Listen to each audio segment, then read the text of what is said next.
Okay, so again, just coming back to the foundations of meditation. These are the most important instructions and things to take account of.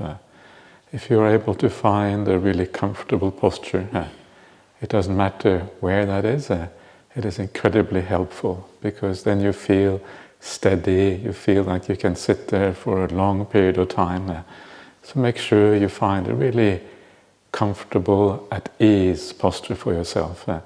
Don't worry too much about what that posture is, as long as you are at ease. And when you feel that sense of solid sitting down, you are at ease, actually it makes the whole process so much easier. You have a nice sense of balance, you have no funny parts doing funny things, but everything is kind of together in a nice way. And then it kind of feels like you're meditating, sitting peacefully, not going anywhere, feeling at ease where you are. It already has a sense of moving in the right direction. And then when you get the posture right, just be very patient with your meditation. Allow things to kind of just calm down by themselves. Your job is just to observe, to be present, to be mindful to the best as things happen, not really doing the mindfulness, but just being the mindfulness. And as you are mindful, it is as if the world sort of just slips off like a Teflon layer on the mind. Nothing really sticks, because mindfulness does not allow things to stick. That is the power of mindfulness. So you just wait, and as you wait with a kind of Teflon mind, things sort of just slip off like the water on a lotus leaf. Nothing sticks, nothing holds. Gradually you're becoming more and more peaceful. This is the basic idea. And if you can follow this basic idea, being the mindful passenger on the train, not driving the meditation, but just enjoying it, just being the passenger in this whole trip, it becomes very delightful quite soon. Just enjoyable to sit there peacefully, not doing anything. You realize the stress of always doing. You realize how the movement of the mind is a kind of a painful thing. You don't want that pain anymore. You just want to be at ease. Your mind inclines towards the spiritual life, the life where doing nothing is the right kind of doing. In other words, no doing whatsoever. There's something very powerful about that, very attractive, that draws you in. Make sure you understand and see the beauty of the meditation, because when you see that, you will be drawn in even more. It's such a delightful thing. It's the delight that makes meditation possible. So seek the delight. Sometimes it's small little things, the things you don't bother you right now. That in itself is often a delight. The things that are absent, that is often where the delight lies. The joy of the mind comes further down the track. But right now, being here in good company, with the teaching of the Buddha to guide us, what an amazing thing that is. Delight in the freedom of burdens.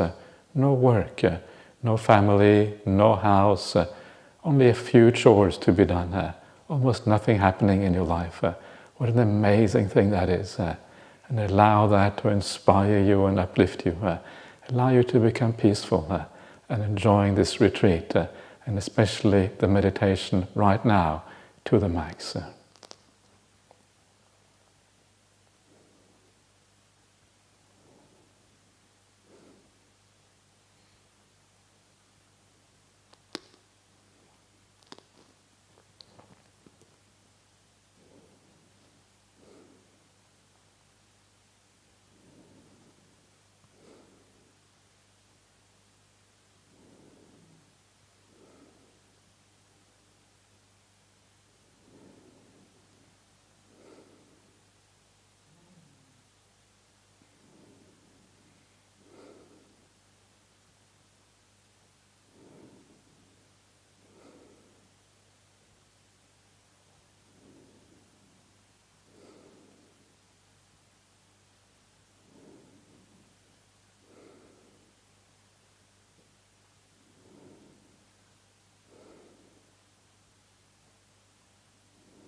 Okay, and now just take a few moments just to review your meditation before you come out.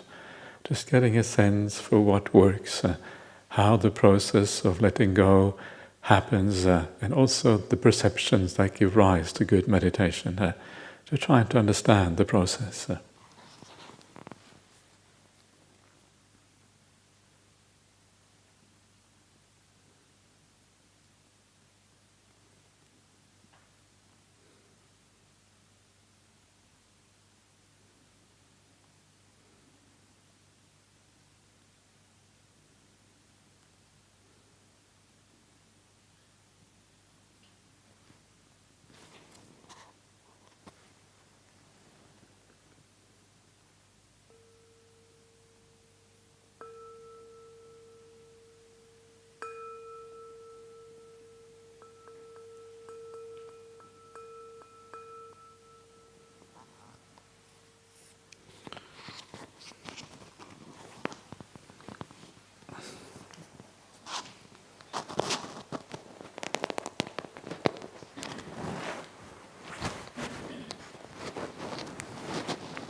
Sadhu, thank you.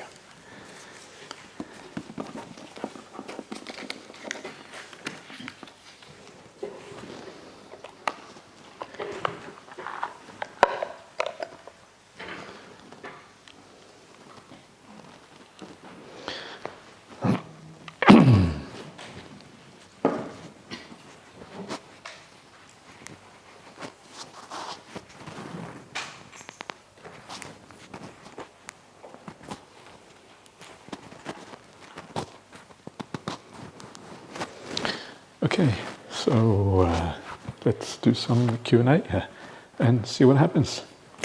Okay. Okay, dear Ajahn, nice to see you again. Okay, thank you, very nice to see all of you as well. Thanks for having me here. Yeah, very happy to have you here, that's wonderful. Ajahn, this year's retreat application is a new system which you need to win the lotto. It was stressful. An interesting few days while waiting for the confirmation. Although I tried my best to stay positive, I found myself on edge till I got an email, probably worse than waiting for my PhD outcome. Okay, that's good. Yeah, that's kind of right view. You're keen to go on retreat. That's kind of good. Retreat much more important than the PhD. I absolutely agree with you on that one. What sort of merit and good deeds I should do so that I can win the Sutta retreat lotto next year? No, I don't know. I think you're the kind of person who will always win the Sutta lotto retreat, actually. I think that's kind of your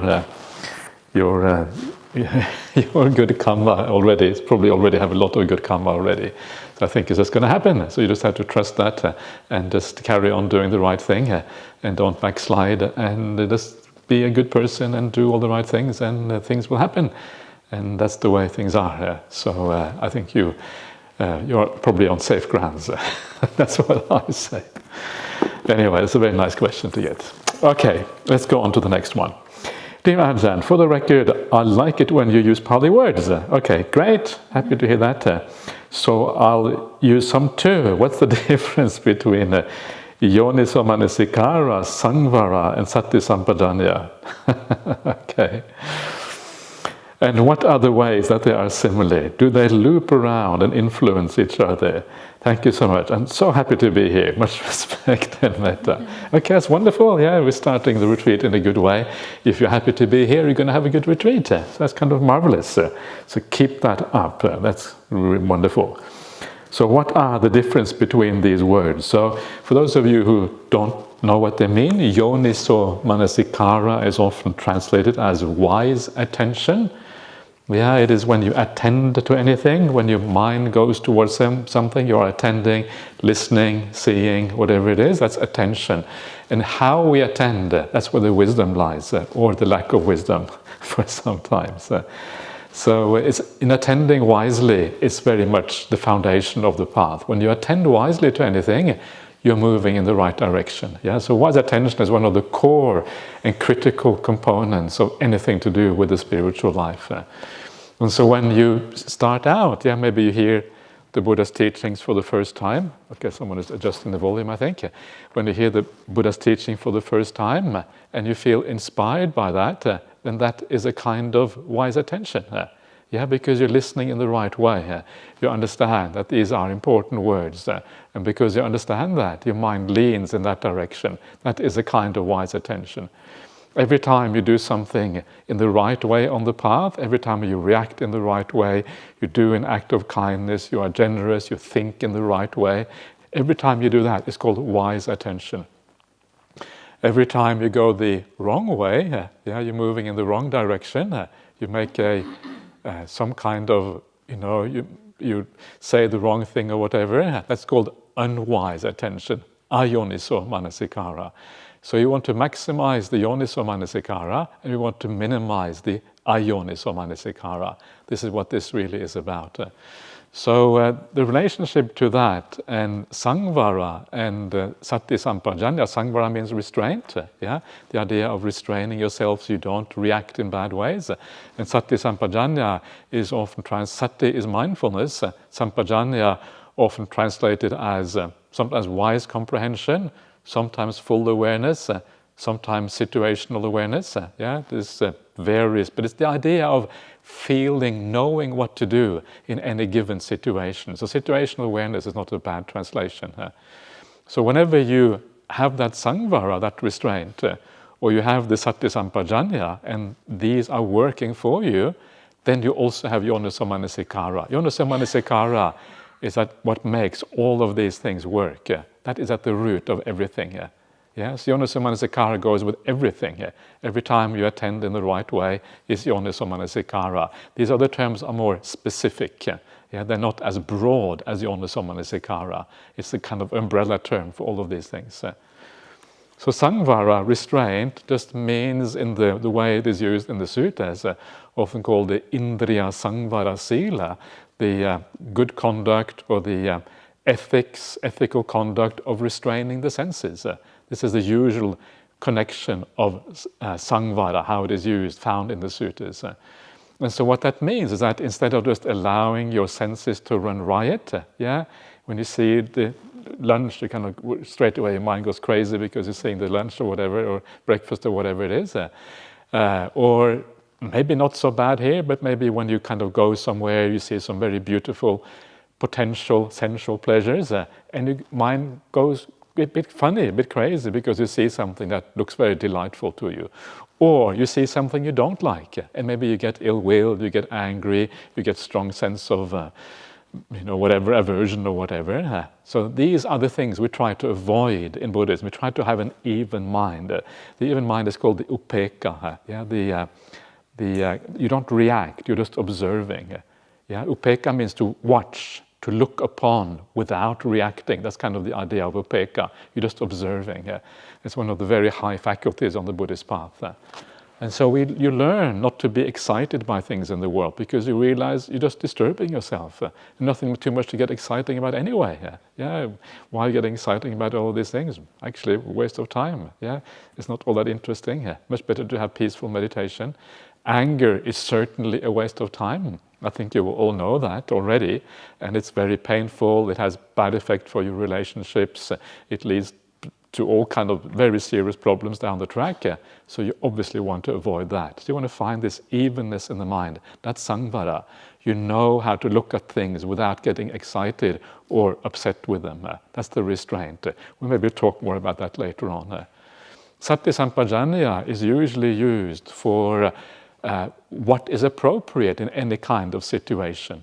It is understanding the purpose of what you're doing and the suitability of what you're doing. So you come here on retreat. The purpose is to meditate, to practice the Noble Eightfold Path, to develop your mind. This is the purpose of coming here. And if you see that the mind is leaning in the wrong direction, well, then you sort of know that you are no longer fulfilling that purpose which you're supposed to fulfill. So you set up your mind, you know the purpose of things. When you go to work, the purpose is to get the work done. When you go to listen to a talk, the purpose is to listen to the talk, not to snore in the background. Yeah, it kind of happens at the Dhammaloka Center. You get someone snoring in the background, and it's kind of nice. I kind of, in one way, it's nice. People are really letting go, and sometimes you're too tired anyway. So maybe it is Yoniso Manasikara. Maybe it is wise attention. Maybe it is Hati Sampajanya what they're doing, because they need that sleep anyway. Who am I to judge them for snoring in the background? It's never wise to judge, but you know yourself what is appropriate for yourself at any particular time. And by knowing what is suitable and purposeful, and by purposeful I mean purposeful from a Dhamma point of view, what will lead to good qualities, what will lead you in the right direction, that is what purposeful means in this context. By being clear about that when you do things, you avoid a lot of defilements, a lot of trouble because of that. That's kind of the idea. You eat the right amount. You don't eat too much, you don't eat too little. It was very funny, we had a lady here a few years ago, she said she was so anxious at the mealtime here at Jhana Grove because she knew she couldn't have dinner in the evening, so she didn't know how much they should eat, and she was really anxious about how much they should eat. She was afraid of eating too little, but she was also afraid of eating too much, because then the meditation wouldn't work out. It was kind of very, very sweet the way she was going on about the food. So there you have to experiment a little bit and you find what works for you. Don't be too afraid of getting a little bit hungry. There's always little things available anyway in the evening, and then soon enough breakfast comes around. So don't worry too much. You'll be able to deal with it, and then you learn to kind of overcome these things. That is the situational awareness, knowing how much to eat, knowing how much to sleep, knowing how much to talk, how much to be silent, etc., etc. All right. Dear Ajahn Brahmali, can you share some stories, examples of instances where Ajahn Brahm has challenged you? How did he do it such that it was skillful? Thank you. Ajahn Brahm, I think his nature is to challenge people. I think that's kind of just the way he is. So he's different from most people. The way he interacts with people is, he doesn't, for example, if you try to pull some strings or you try to kind of push his buttons or whatever, he doesn't work with Ajahn Brahm. You can't really do that. You can't manipulate him, basically. And so if you want a certain outcome and you kind of desire a certain results, then you usually get the opposite with Ajahn Brahm. He can sense that now you want the outcome and he's not going to go there. And you can get very frustrated when you do that. So that's kind of challenging. It's not a direct challenge in a sense of, it's just that his nature is such that he doesn't want to be manipulated. He wants to do the right thing because it's right, not because you want a certain outcome.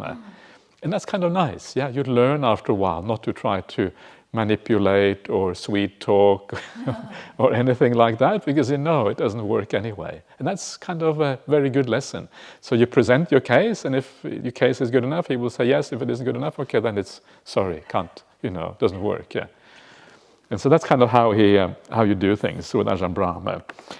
Sometimes he is not in the mood for having a discussion, and sometimes you go to him, Ajahn, I have this Dhamma question I'd like to ask you about Dhamma. And then as soon as you say something, he will just say something back, which is nothing to do with your question. He will maybe make a joke, or he will kind of not really respond, or he will kind of just look at the ceiling, whatever. And that's kind of nice. After in the beginning, it kind of frustrated me. But these days, okay, if you don't want to answer, that's perfectly okay. But then you learn to also to ask in the right way. You learn to kind of say things in a good way, not in a demanding way, not the fact that you want the answer. If he feels that you are demanding, guaranteed he's not going to answer anything from you at all. So don't be demanding. Say, Ajahn, I had this question I've been thinking about, is this a good time to ask? And then the first thing he will say is, no, exactly. He will always say, no, this is not a good time to ask. And then he will say, okay, you can ask. So he's very, if you're coming from the right place, in a good place, he usually is very, very positive, and he will listen to what you have to say. But he doesn't work quite like ordinary people. This is one of the things with Ajahn Brahmali. Anyway, so that is the sort of thing I had in mind.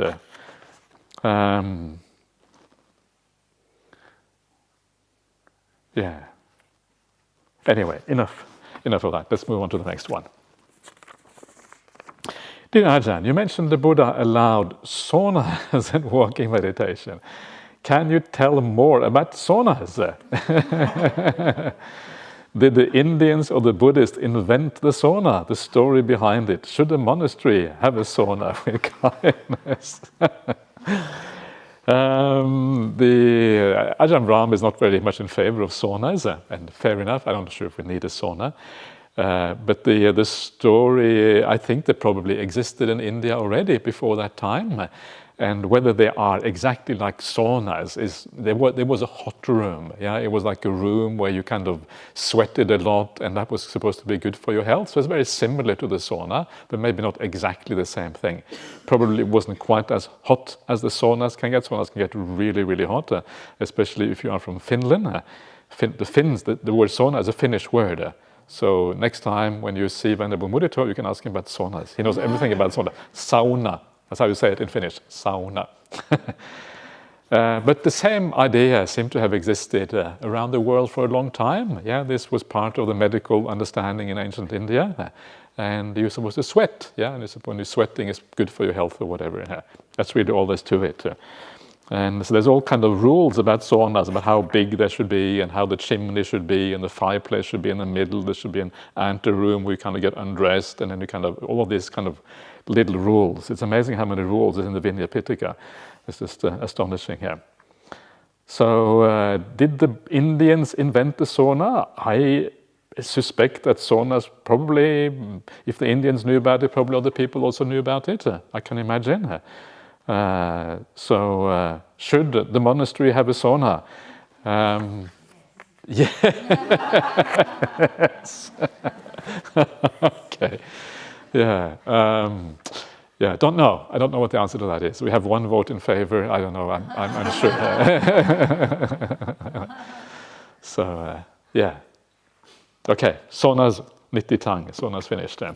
Let's go on to the next one. Can samsara be said to be permanent? Hope you can define it more clearly. Thank you, Ajahn. Samsara really is, very often when we think about the world, as something external, yeah, like the universe and the galaxies and the various beings and this kind of thing. Yeah. But really, from a Buddhist point of view, what matters is not external world. What matters is your experience. And when you think about it, the external world, well, what is it? Well, the external world is ultimately just your experience. You experience the world outside. Is there something out there? Maybe. But your experience is really what the world is. You know the galaxies, you see the stars, you see this room, all the colors, all the light, all of these things are the way the mind makes sense of the input through the senses. There isn't really any color as such, it's just wavelengths of light and these kind of things.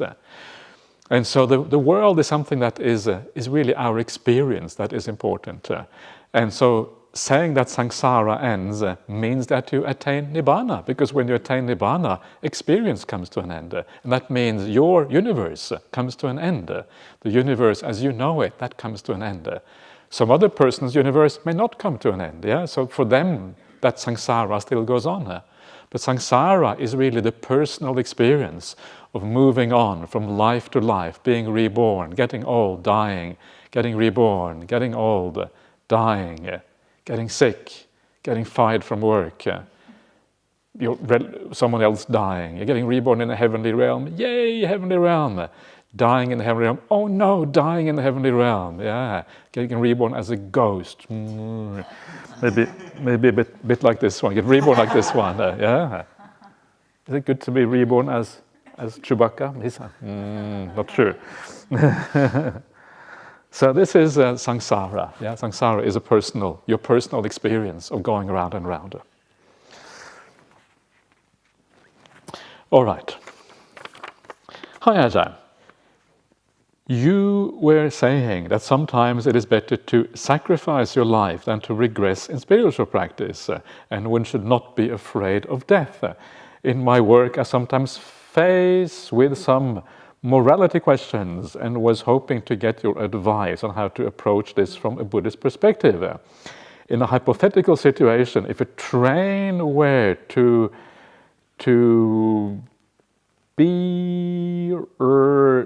be moving towards a young boy and will kill the boy, and you have the power to press a switch to change the direction, and the train gets another track to kill an old man, what would you do?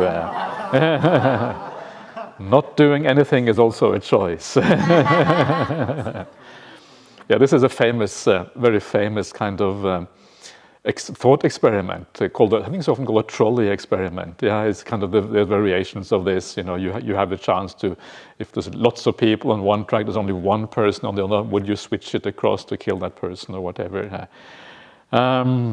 It's a very good question. I don't really. It's a very hard question to answer, because very often these things are in that moment. Yeah, you will act in a certain way, and it's very hard to kind of know beforehand how you will react in that kind of situation. And very often there are options. Very often this kind of question doesn't really happen in reality. Yeah, very often there may be another option. Maybe you can throw something on the track to make that train derail or something. Yeah. Or maybe there's something else that you can do that is possible in that particular situation. So very often there are things that you can do. If there is nothing to do, would you shift that train over from one side to the other one? I really don't know what you have. I think probably you would just say, okay, now you just have to allow nature to take its course. Yeah. Would you move that and kill someone else? It depends. Remember, it comes from motivation. What is that is driving you at that particular time? And if you are driven by compassion at that particular time, then you are not really doing anything wrong. So it depends. If you don't like that old man, yeah, and you're driven by anger, well, then of course it's obviously bad. Yeah. But if you are somehow able to come from compassion, if you see that situation in such a way that you're purely driven by compassion, then maybe it is the right thing to do for you. But if you are coming from some kind of negative thing and you do that act, then you probably shouldn't be doing it. If you don't make it, if you choose not to do anything and you're doing it because you're coming from compassion or because you don't want to act or it just feels wrong to act, you're coming from a good place, then you should not act. But if you're not acting because you're coming from a bad place, then you should maybe act. So always ask yourself, what is driving you? What is the thing that motivates your actions? And when you see the motivation, then you will know what the right course is. And sometimes you have to be there on the spot to see how you feel about the situation, to be able to know what is the right thing. So I don't think this has an answer. There's no kind of neutral answer that is always true. The answer will depend on the circumstances. Your upbringing, your background, all of these things will actually matter enormously in this particular case.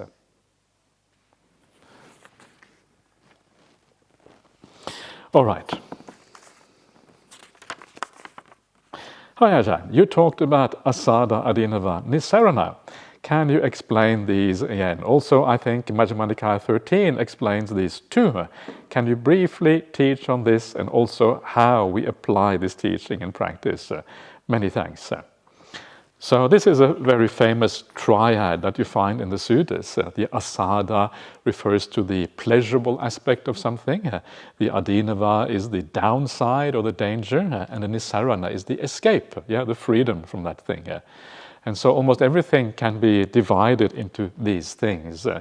And the worldly things, like the pleasures of the world and the things like being kind of well respected and famous, or the kind of loka dhammas, the atta loka dhamma, the eight worldly things, the kind of the worldly qualities, if you like, they often have a big downside because you won't be able to sustain those things. They will be taken away from you.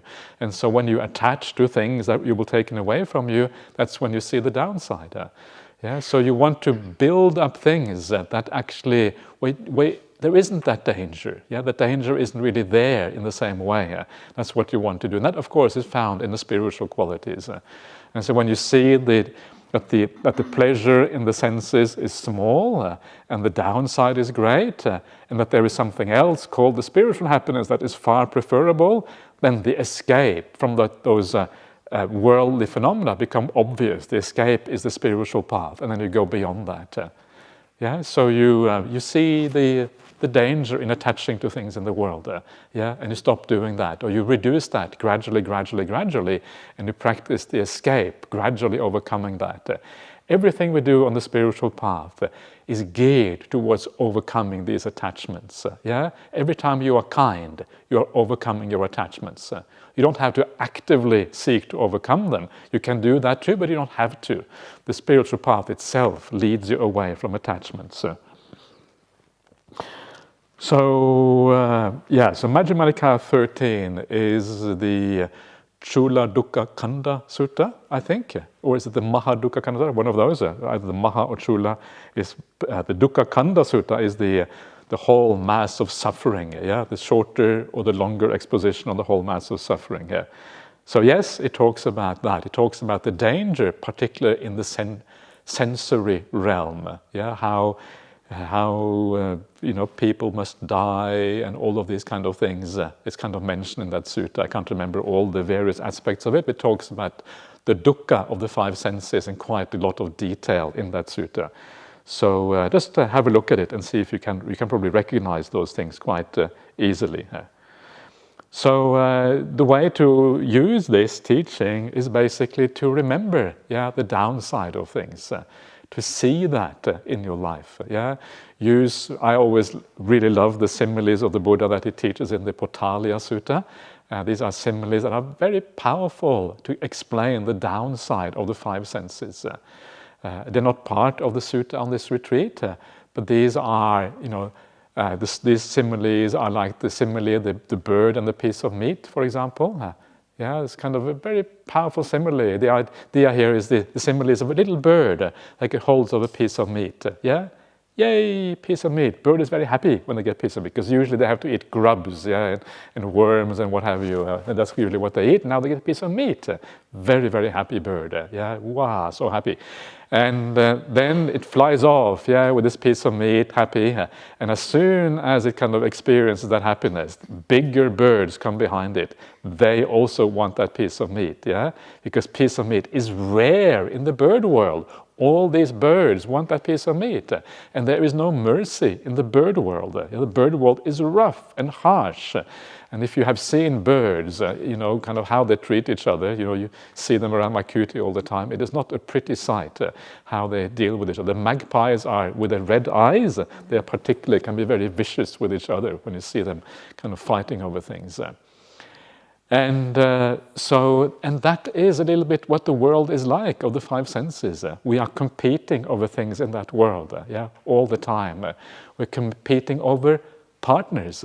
That's a big one, and then once we get the nice partner, we are afraid of losing them, because other people might also be interested in that partner. That's a really, really big one. But there's many other things as well, competing over jobs, competing over salary raises, competing over houses, for all of these things in the sensual realm, because they are outside of us, because we have things in common, we compete over those things. And that's the problem with the five sense realm, the commonality. Competition breeds winners and losers. Winners and losers breeds resentment, anger, jealousy, all these kind of things. Eventually you may even have wars because of that. And the spiritual path, by contrast, is an inner world. And because it is a development of your inner world, there is no competition. You can see the difference straight away there. When, in fact, you build up your inner world instead, it actually leads to harmony in the outside world, because you become more harmonious with yourself. You become more harmonious with other people. You also understand that how you live your life externally with other people affects your inner life. And because you want to have a peaceful inner life, you're developing that meditation, you become harmonious in the world outside. So spiritual path leads to harmony. the worldly life leads to problems. This is how you see the adinava, and this is how you see the asada is obvious. The asada there, the gratification is the getting the piece of meat. The adinava is all the other birds coming after you and you might die. Yeah, that's the fighting over things. And the nisarana is the letting go of all of that and practicing the spiritual path instead. Yeah, that's kind of one example of that. So there's many, many more beautiful similes in the Potalya Sutta. There's 7 similes in all, and I will suggest to you to check them out. Majjhima Nikaya 54, middle-length sayings of the Buddha number 54, Potalya Sutta, can be read on Sutta Central and many other places. Okay. Dear Venerable Ajahn, during this morning's Dhamma talk, you mentioned, Ajahn, about escape, nisarana, by reference to enjoying breakfast without being attached to it. Is that an example for what is mentioned in the Sabbasava Sutta as giving up defilements by using patisevana pahatabba? Thank you, Ajahn. Sadhu, sadhu, sadhu. So, is that using? Yes, I would say so, because no, wait a minute now. So what is the, because use, the 4 kinds of using, the 4 kind of requisites, I think, and one of the requisites is alms food, breakfast. We're all having kind of alms food here, in a sense. You go in there, you choose what you want. It's kind of, is that how it works? I've never been down to the breakfast table. I guess there's this, the food is available. So it's kind of, think about it as alms. That's a nice way of thinking about it. And so that is the using of the 4 requisites. The kind of for the monk's side, usually that means the robes, the bowl, which is like the alms food, the lodging, and the medicine. These are the 4 kind of requisites of a monastic. And so that becomes like a requisite. So use it wisely. Use it not giving rise, eliminating the old feelings of hunger. Not giving rise to new feelings of overeating. Middle way is what it is all about. So the short answer to that question is yes.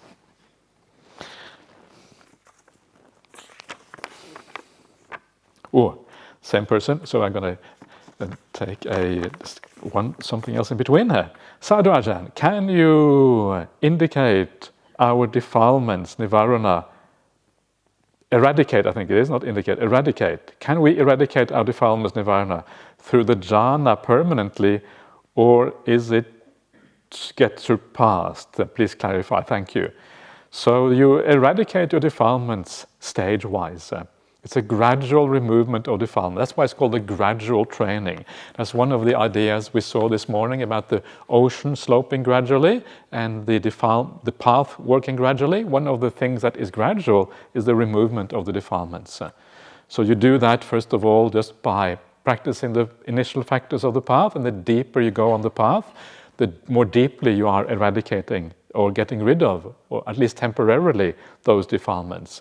Eventually, if you come into deep samadhi, the defilements are completely gone. They are left behind. They're left behind, not once and for all, but they're left behind temporarily. And because they're left behind, that is the time when you then overcome them through insight. So gradually, and then all of a sudden, like I was saying yesterday, the gradual path, and then finally the sudden elimination at the very end. Okay, dear Ajahn, during this morning's Dhamma talk on the Sutta Nikaya, Anguttara Nikaya 819, the Paharada Sutta, you mentioned about Ceto Vimutti, Vijja Vimutti, Ajahn. Could you please explain these 2 terms briefly with reference to the mechanism for these different ways of arriving at freedom? Thank you, Ajahn. So Ceto Vimutti is one thing. Vijja Vimutti is actually a compound, meaning Vijja and Vimutti. So it's not really a separate thing in this case, but usually Panya Vimutti is the other term that we find in the suttas, and that is a different thing. So usually it's better to compare Ceto Vimutti and Panya Vimutti rather than Ceto Vimutti and Vijja Vimutti. So Panya Vimutti is the liberation through wisdom. So that means that you have seen, you have understood, and because you have understood, the defilements are completely eradicated as a consequence of Panya Vimutti. That is the eradication of defilements, liberation through wisdom. Ceto vimutti means liberation of mind. Ceto is mind, vimutti liberation. Yeah? So that is something that it is often, it can be a temporary thing. Yeah? It is a temporary thing when you achieve a deep state of samadhi. It is gone temporarily. And then you have ceto vimutti. It is liberated again from defilements. Yeah, the mind feels free, it feels liberated, but it's not a permanent state. The permanent state happens through panya vimutti, the liberation through wisdom. So if you are an arahant, you have both ceto vimutti and panya vimutti. Yeah, your mind is free because you can attain deep states of meditation, there's no defilements there, and also it is liberated through the wisdom, through the insight. So both are together. However, if you're not an arahant, it is still possible to have ceto vimutti. But only the arahants have panya vimutti, the liberation by wisdom. So the other term, vidya vimutti, is a compound. It means insight and liberation. So when liberation is used like that on its own, usually it means the arahantship, the end of the path. Dear Ajahn, you mentioned that the demons are asuras. Can you explain the different heavenly realms? Is one realm better than the other? Or what do the devas do? What do the devas do in that realm? What do they do? You are ready for heaven, I can guess. So this is, you are. So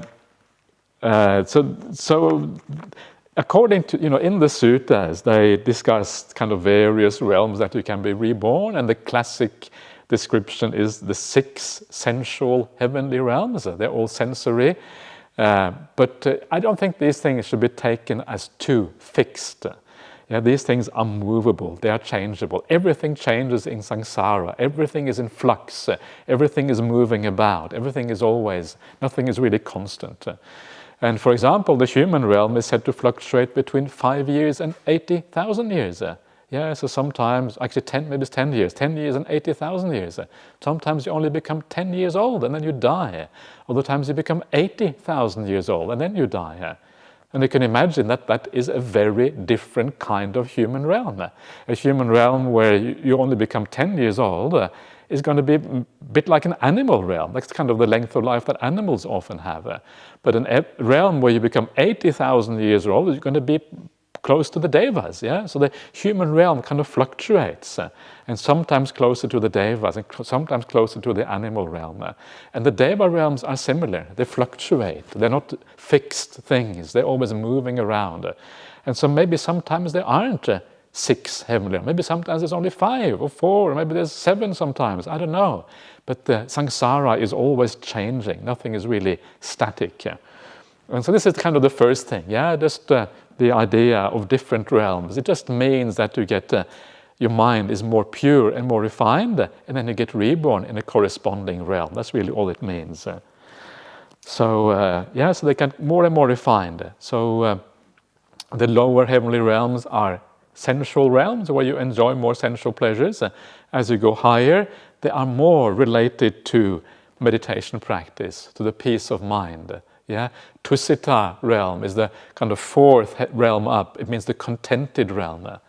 So that means you don't have very strong desires anymore. Yeah. Beyond that, you have the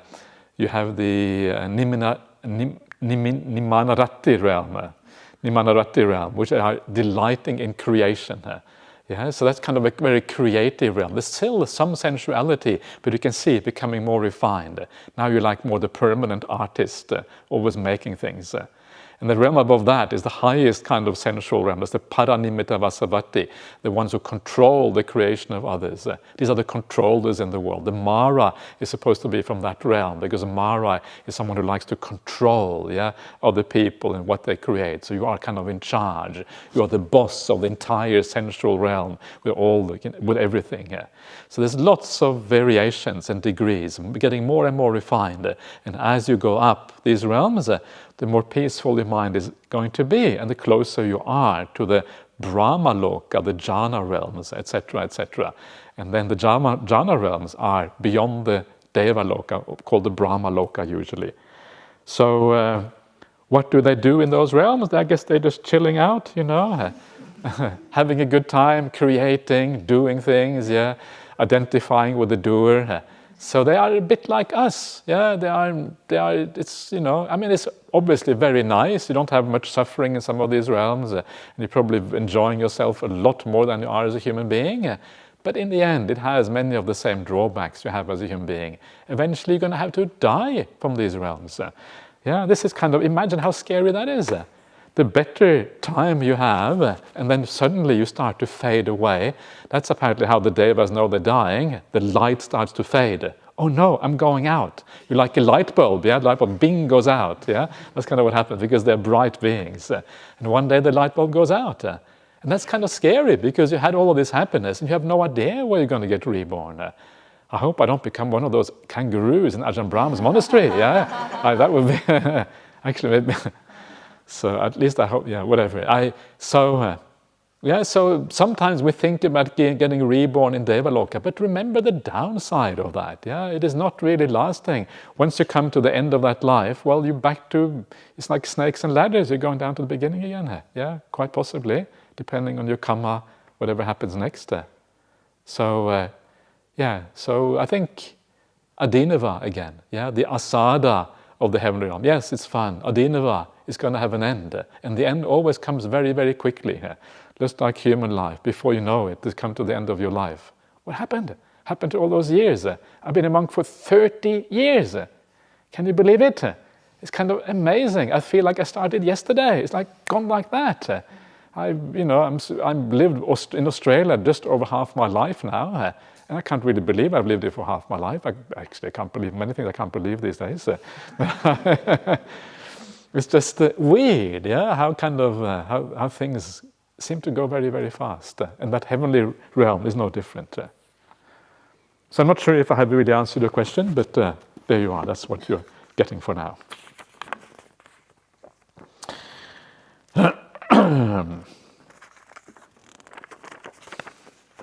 Splendid teaching, Ajahn. Can you tell us more about the Daughters of the Dhamma project? Also explain why you want to support the project. I watched the online event on 25th, but there was a problem in the live streaming, so your explanation didn't come out.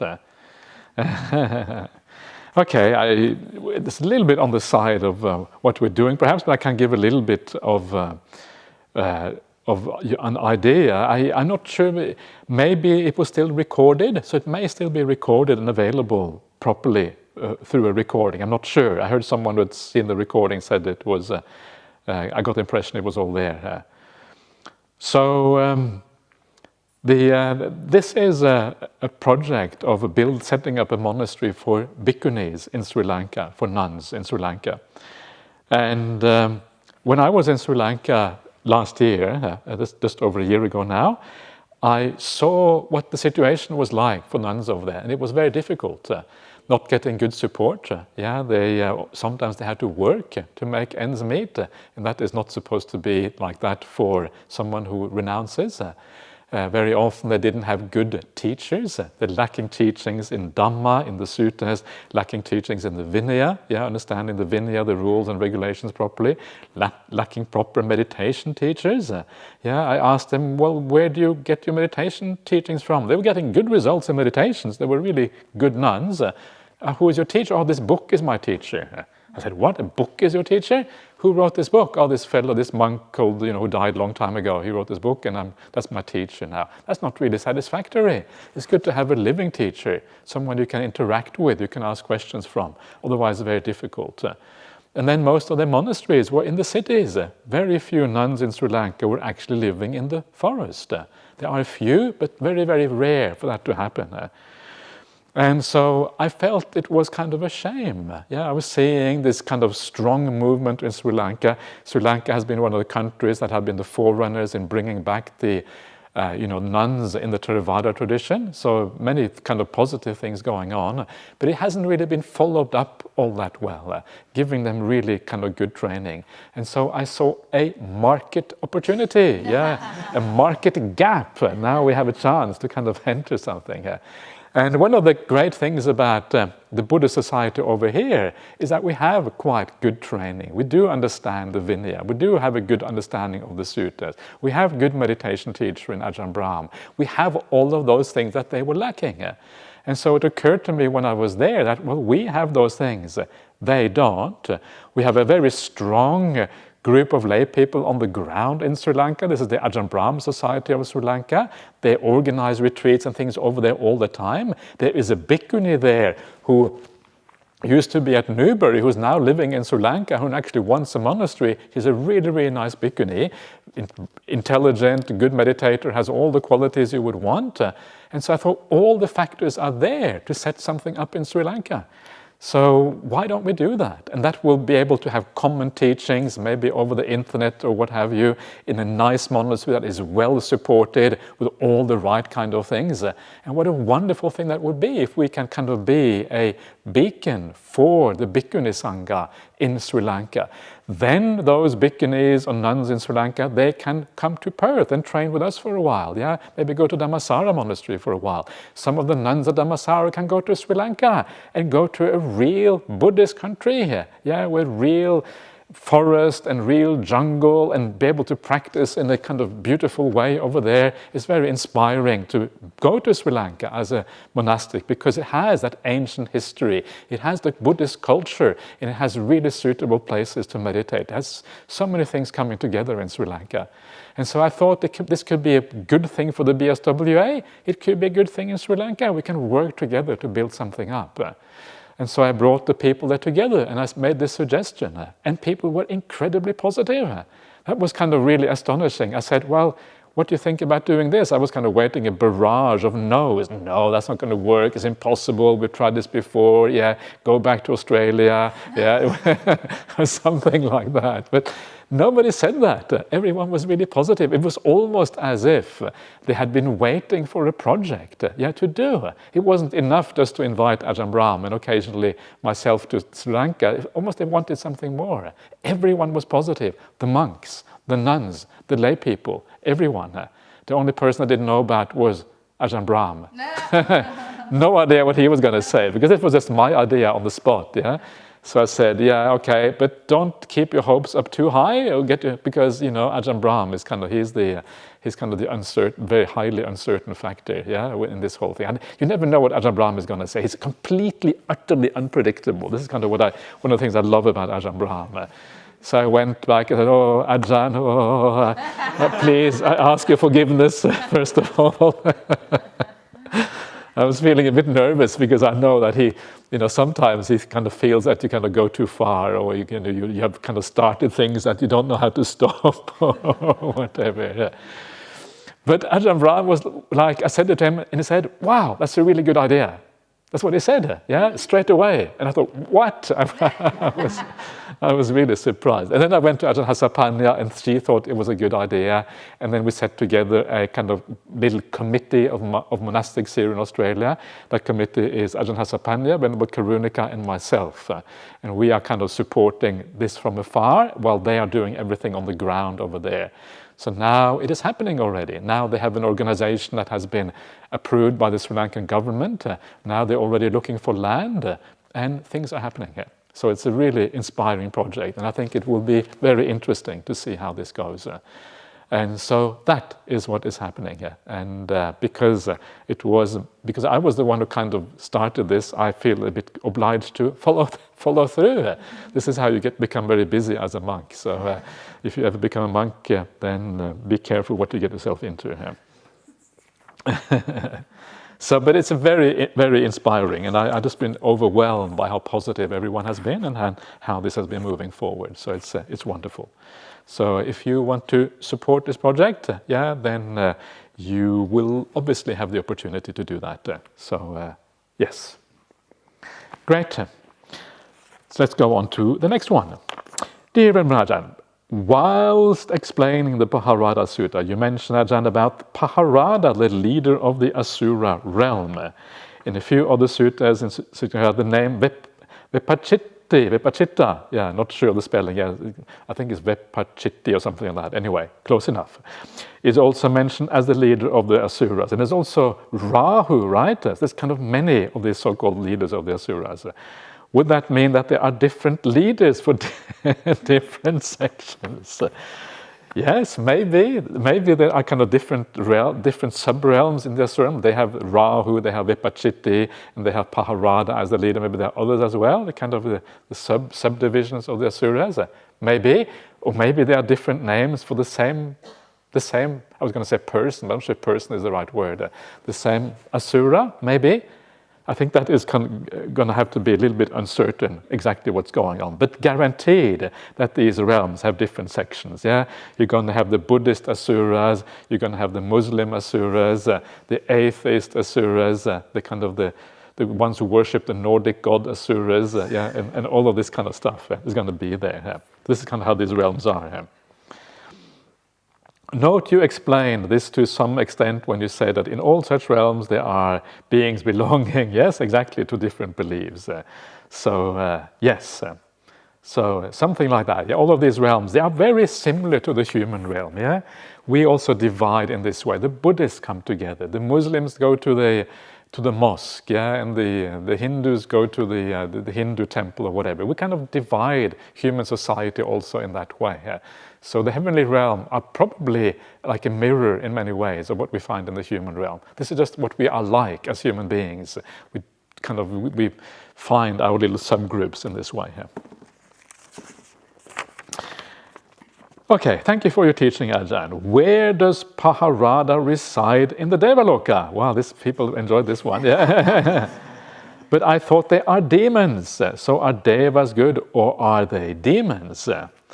So this is one of those strange things about the Asuras, because according to the kind of commentarial idea of the Asuras, they are considered the fourth of the lower realm. So there are 4 lower realms. There's the hell realm, the animal realm, and the ghost realm. And then they also add the Asuras also as a lower realm. But actually the suttas, you don't never find the Asuras as a lower realm. Yeah, the Asuras are never part of that.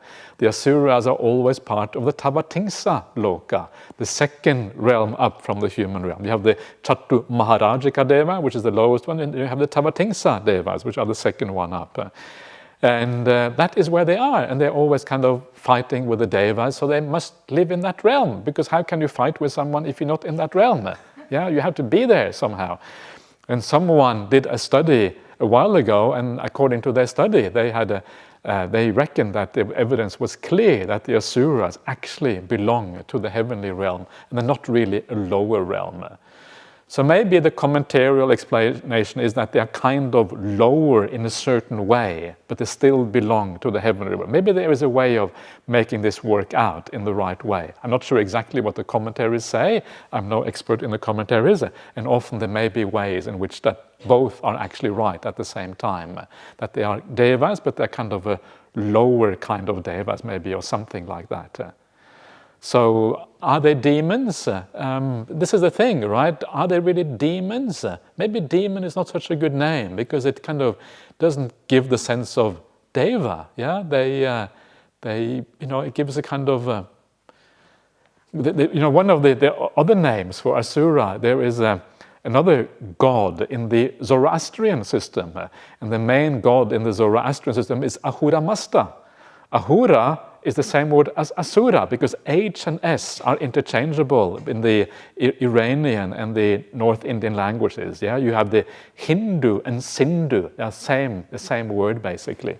And so Ahura Mazda is one of the gods of the Zoroastrian system, one of the main gods, and there it is a good god. It has a positive a positive god.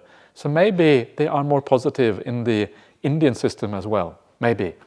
Anyway, so. Yes, the best I can do, unfortunately, here. The best way to find these things out is to kind of get some deep meditation, get some psychic powers, and then go up to that realm. Yeah, hang out with those devas for a while and figure it out for yourself. And if you do, please come back and let me know. That would be really interesting to hear about. We all want to hear about that. So if you have success, please share. Dear Ajahn, please kindly explain how through the jhanas do we see the dukkha of the 5 khandhas and aggregates that the Buddha states in the Dhammacakka Sutta, Panchupadana Skandha Dukkha.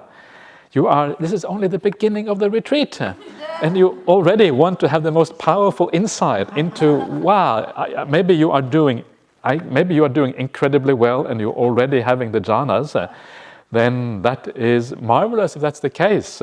Maybe in that case, come on an interview tomorrow, and tell me about what is going on.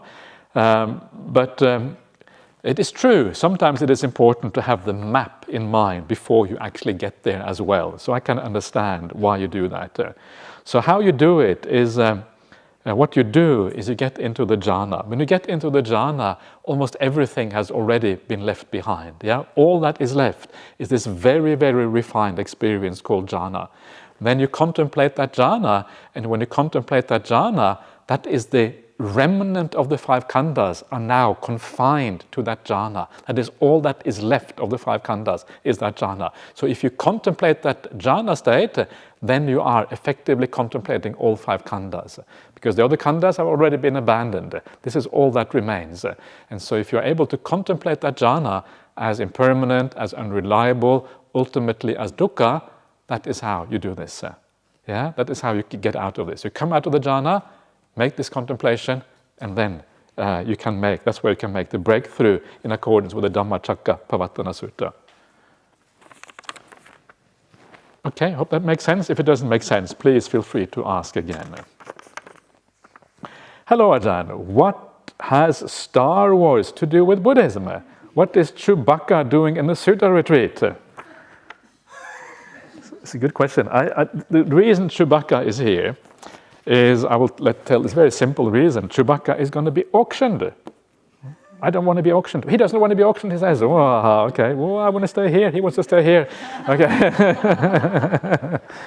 So, sorry, Chewbacca. I think Chewbacca is becoming a Buddhist already, slowly getting converted. See the brown robes he's wearing? Something is happening. So we're going to auction off Chewbacca. This was a gift, I think, given to Ajahn Brahma or something. I can't remember exactly what happened. And so Ajahn Brahma has had it for a while, and now he wants to be on the retreat to make him more holy. And when he's more holy, he's more auctionable. The holier he is, the more auctionable he is. That's kind of what he's doing on the retreat here. Is that okay, Chewbacca? Okay. So that is why Chewbacca is here. So it's not about Star Wars. It's just about Chewbacca. So yes. So just hang out there, and she'll be right. And there's a line over here. I'm not sure what all of these things are doing here, but anyway, there's the whole zoo around here. So there's always a good reason, you see. So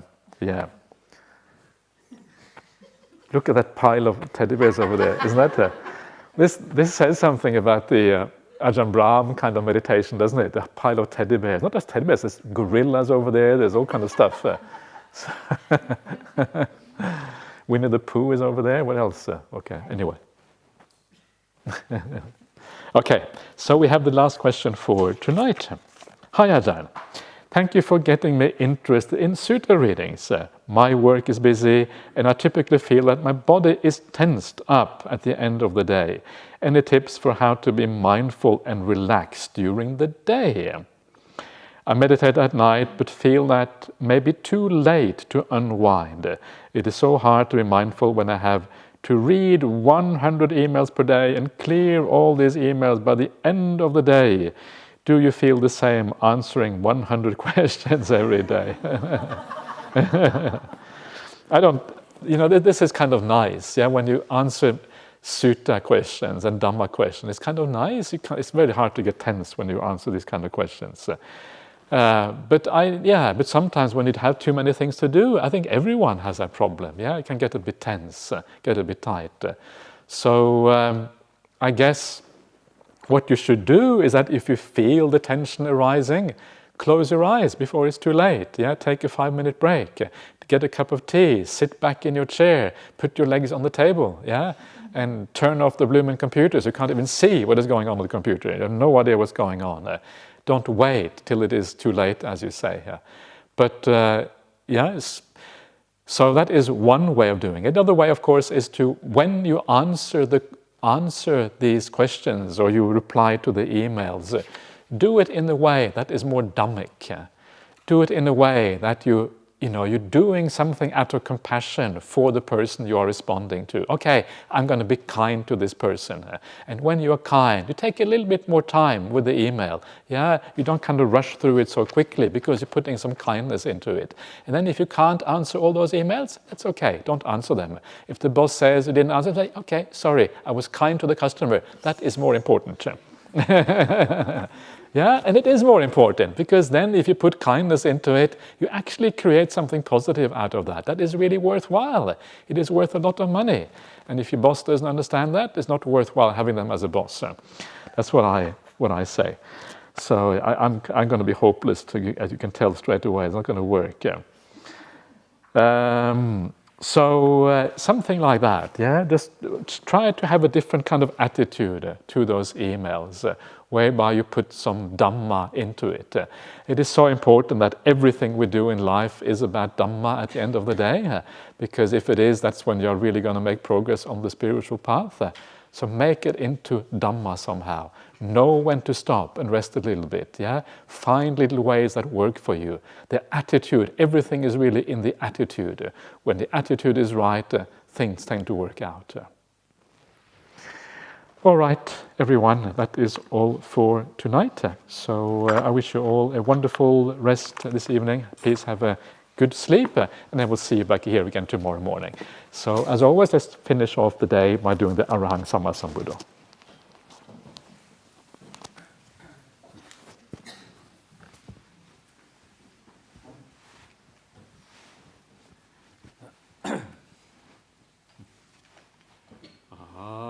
Arahang Sammasambuddho Bhagava Buddhang Bhagavantang Abhivademi